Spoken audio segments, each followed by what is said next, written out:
everyone, welcome again to another video of making math easy for better understanding. Still, this is your teacher Hazel, and for today's discussion, we will tackle about the polar coordinates. Now, let us first discuss what is a polar coordinate.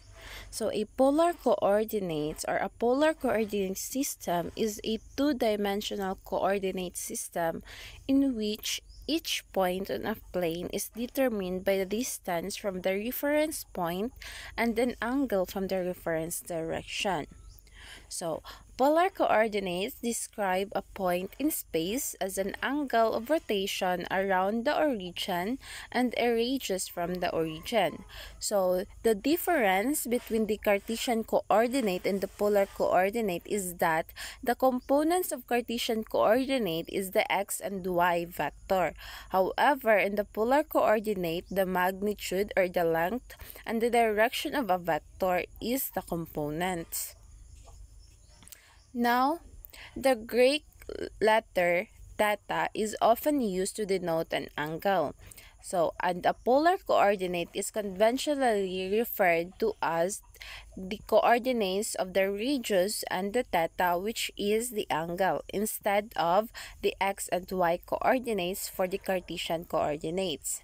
So, since sine theta is equal to y over the radius, so we can change this or modify this formula into y is equal to r times sine theta to find the values of y.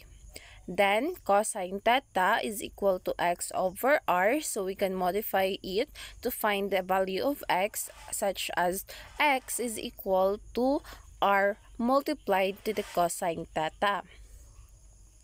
So say for example, we have this example number 1. We have a Cartesian coordinate 4 and negative 3. We need to convert this to the polar coordinates. So we will use the formula r squared is equal to x squared plus y squared in finding the value of r. So since this is from the Pythagorean theorem formula, which is the c squared is equal to a squared plus b squared. So instead of using c, a, and b as the variables, we will use or utilize the variables r, x, and y. So we will replace c to r, and then a to x, then b to y. So then we just need to substitute the values of x and y to 4 and negative 3, then square these values. So square root of 4 is 16, then square root of negative 3 is 9, then add the values, that would be 25, then find the square root of 25, that would be 5. So your radius now would be 5. And then to finding the theta, you will utilize the formula arctan times or arctan y over x. So just substitute the values of x and y. We will get arctan negative 3 over 4. So using your calculators, we will have the values of arctan negative 3 over 4 to negative 36.87 degrees.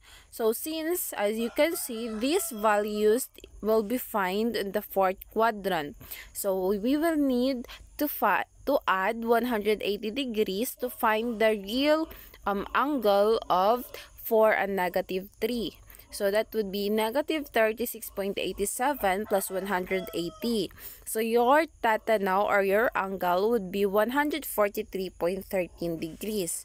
So since, as we discussed earlier, polar coordinates is the coordinates of the radius and the angle. So you just need to substitute the values for the radius and angle to find the polar coordinates. Now your polar coordinates would be 5 and 143.13 degrees.